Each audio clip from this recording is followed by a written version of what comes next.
নমস্কার প্রিয় দর্শক, ক্যালকাটা ডায়ালগস থেকে মনোজ দাসের প্রীতি ও শুভেচ্ছা নিন। ভারতের রাজনীতির বর্তমান চালচলন একটু ভালো করে নজর করলে দুটি স্পষ্ট পরস্পর বিরোধী ধারার অস্তিত্ব লক্ষ্য করা যাবে। একটি ধারা এদেশের শাশ্বত ঐতিহ্য, জ্ঞান, বিজ্ঞান, পরধর্ম সহিষ্ণুতা, সনাতন সংস্কৃতিকে ভিত্তি করে ভারতকে জগৎ সভায় শ্রেষ্ঠ আসনে প্রতিষ্ঠিত করতে চায়। এটা দেশের আশাবাদী ভবিষ্যতের মুখ। এই পথের পথিক যারা, তারা সনাতন ভারতবর্ষের আত্মাকে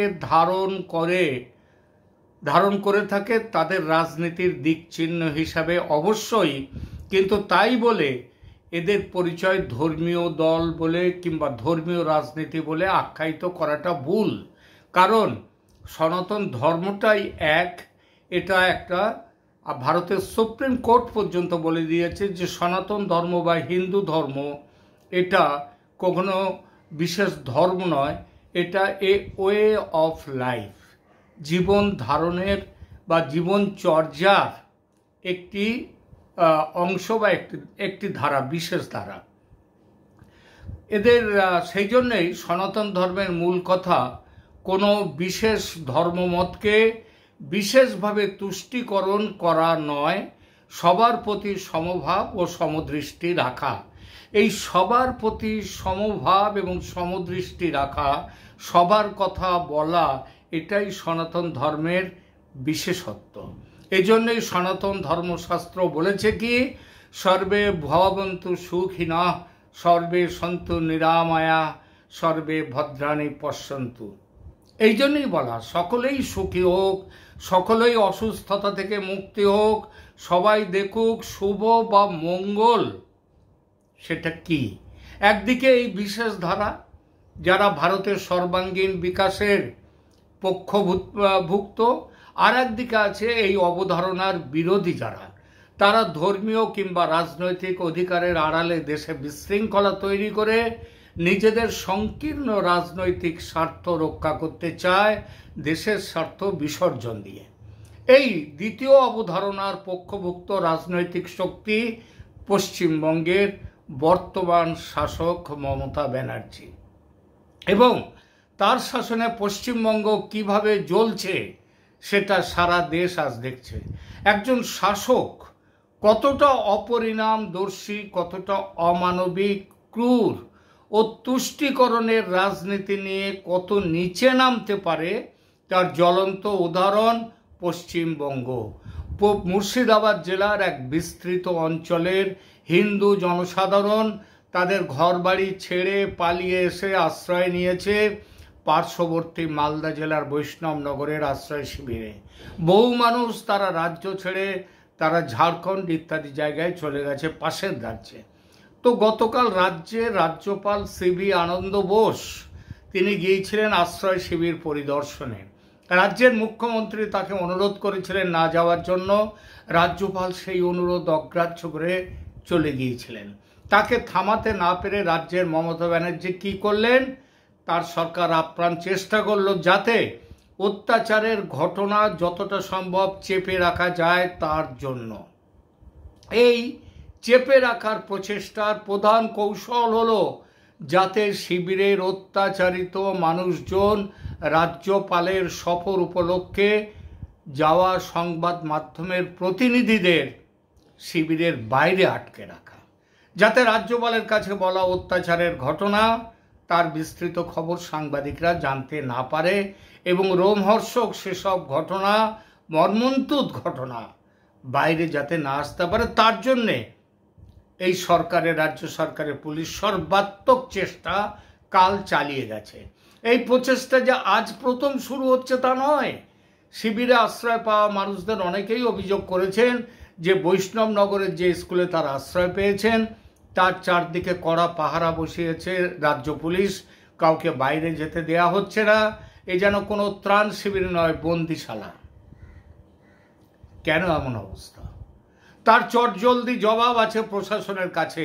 এসবই নাকি শিবিরে আশ্রয় পাওয়া বা আশ্রয় নেওয়া মানুষদের নিরাপত্তার জন্যে এবং শান্তি ফিরিয়ে আনার মহান প্রচেষ্টার জন্যে।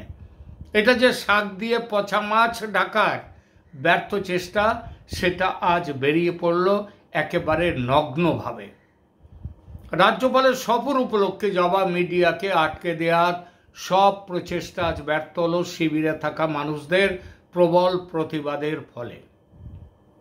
পুলিশি ব্যবস্থা প্রয়োজনের তুলনায় অনেক বেশি ছিল।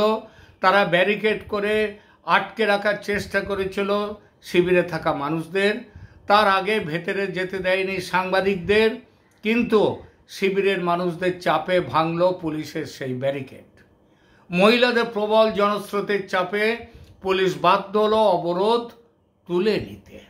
অতঃপর মানুষের যন্ত্রণা, লজ্জা, কান্না আর অভিশাপ একেবারে জলস্রোতের মতো বেরিয়ে এল। যা বলেছেন মায়েরা ও মেয়েরা তার বিবরণ নতুন করে দেওয়ার দরকার নেই। পশ্চিমবঙ্গের মানুষ রাজ্যের এই নতুন পরিচয়ে বিভৎসতা দেখে আসছে 2021-এর নির্বাচনের সময় এবং নির্বাচনের পর থেকে। এবারও সেই একই অবস্থা, বরং আক্রমণকারীদের সাহস এবার আরও বেড়েছে। তাই আক্রমণের তীব্রতা আরও বেশি। আর শিবিরে যারা রয়েছেন আজ ঘর ছেড়ে চলে আসতে বাধ্য হয়েছেন যারা, সেই তাদের সবার অভিশাপের মুখ একটাই দিকে, একটাই মানুষের ওপর। এই দিক হলো রাজ্যের পুলিশ, রাজ্যের প্রশাসন।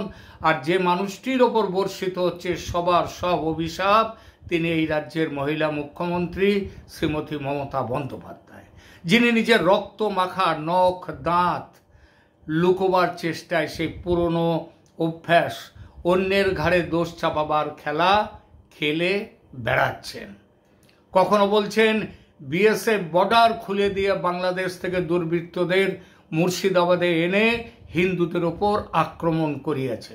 কখনো বলছেন লোকাল ছেলেদের টাকা দিয়েছে বিএসএফ, টাকা দিয়ে তাদের উস্কে দিয়েছে ইট পাথর ফেলার ইত্যাদি, মানে এই কাণ্ড ঘটাবার জন্য।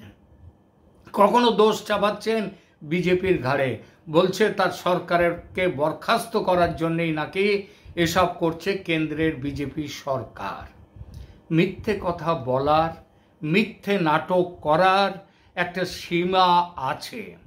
সেই সীমা অনেক আগেই পার করেছেন এই মহিলা শ্রীমতী মমতা বন্দ্যোপাধ্যায়। তাই একমাত্র তার স্তাবকরা ছাড়া আর কেউ তাকে বিশ্বাস করে না। যতই নাটক করুন, মানুষের এই অভিশাপের ফল ভুগতেই হবে তাকে, ছাড় পাবেন না। মুর্শিদাবাদের হিন্দুদের ওপর হওয়া সাম্প্রতিক সাম্প্রদায়িক হামলার ঘটনা স্বাভাবিকভাবেই মনে করিয়ে দিচ্ছে 46-এর গ্রেট ক্যালকাটা কিলিংকে।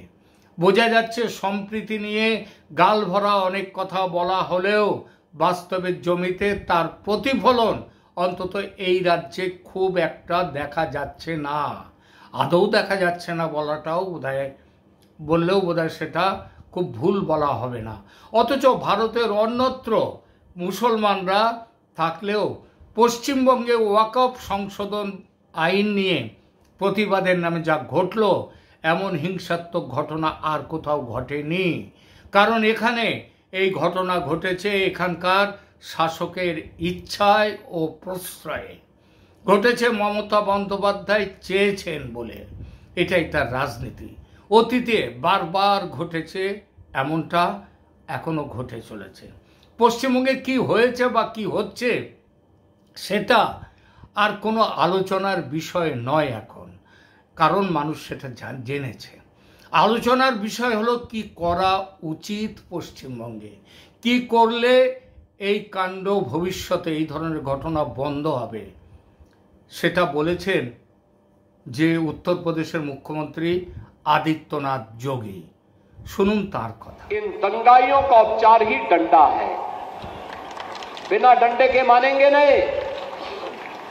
आप देख रहे होंगे बंगाल जल रहा है, वहां की मुख्यमंत्री चुप है, दंगाइयों को शांति दूत कहती है।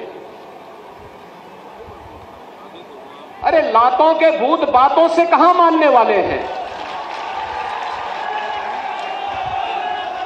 लेकिन सेकुलरिज्म के नाम पर इन लोगों ने दंगाइयों को दंगा करने की पूरी छूट दे रखी है।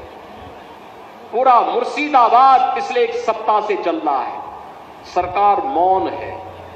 बहनों और भाइयों, इस प्रकार की अराजकता पे लगाम लगनी चाहिए और मैं धन्यवाद दूंगा इस बात के लिए वहां की माननीय न्यायालय को, जिन्होंने वहां पर केंद्रीय बलों की तैनाती करके वहां के अल्पसंख्यक हिंदुओं की सुरक्षा की व्यवस्था करने के लिए कदम उठाया है और आज केंद्रीय बल वहां पर तैनात है। आपने वहां की पीड़ा सुनी होगी।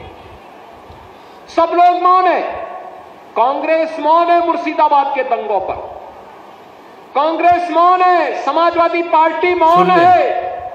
শুনলেন যোগী আদিত্যনাথের কথা। লাথো কা ভূত বাথো মে নেই যাতা है, মানে প্রশাসনকে কড়া হতে হবে এবং আইনকে শক্ত হাতে প্রয়োগ করতে হবে। ওই সম্প্রীতির কথা ঘটনা ঘটবার পরে নয়, তার আগে বলা যেতে পারে তাকে বোঝাবার জন্য, কিন্তু যখন ঘটবে ঘটনা তখন সেই ঘটনা থামাতে যে ওষুধ, প্রশাসনের আইন অনুযায়ী যে ওষুধ, সেই ওষুধ দিতে হবে। মমতা বন্দ্যোপাধ্যায় এখানে উল্টোটা করছেন।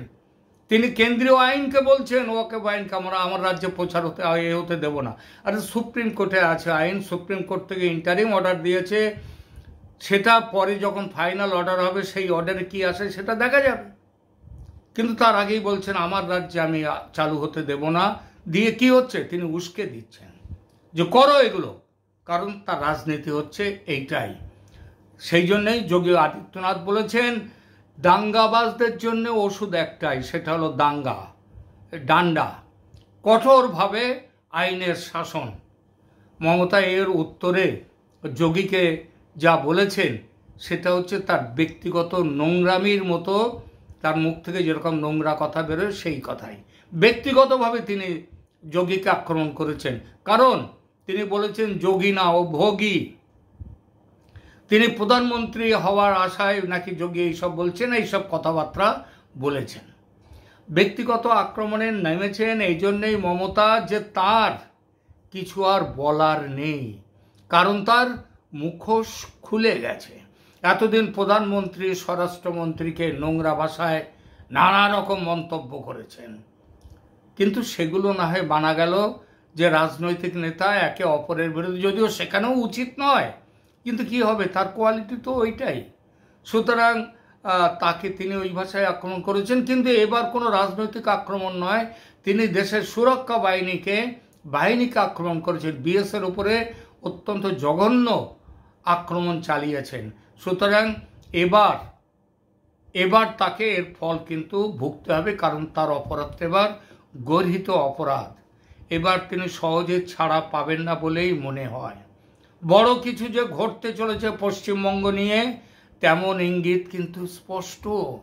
কি হবে সেই ব্যবস্থা, কি ব্যবস্থা নেবে কেন্দ্রীয় সরকার এখানে, সেটা পরের ব্যাপার, সেটা আগামী কিছুদিনের মধ্যেই দেখা যাবে। কিন্তু এবার অন্তত মনে হচ্ছে যে এবার আর খুব বেশি দেরি করে দেখতে হবে না যে কোনো ব্যবস্থা নিতে চলেছে, কি ব্যবস্থা নিতে চলেছে কেন্দ্রীয় সরকার। কারণ সব কিছুরই একটা সীমা আছে। পশ্চিমবঙ্গের মানুষ কি একটা গণতান্ত্রিক দেশে সাংবিধানিক যে রক্ষা কবচ কি তার কিছু নেই? সে যা খুশি করে তার এইভাবে তার প্রাণে দিতে হবে, অত্যাচারের বলি হতে হবে শাসকের রাজনীতির জন্যে। দেখা যাক, আগামী কিছুদিনের মধ্যেই দেখা যাবে যে পশ্চিমবঙ্গ নিয়ে কেন্দ্রীয় সরকার কিছু ভাবছে কিনা, যদিও তার সম্ভাবনা, আবার বলছি, খুবই স্পষ্ট। আপাতত এখানেই থামছি, ভালো থাকবেন, ধন্যবাদ।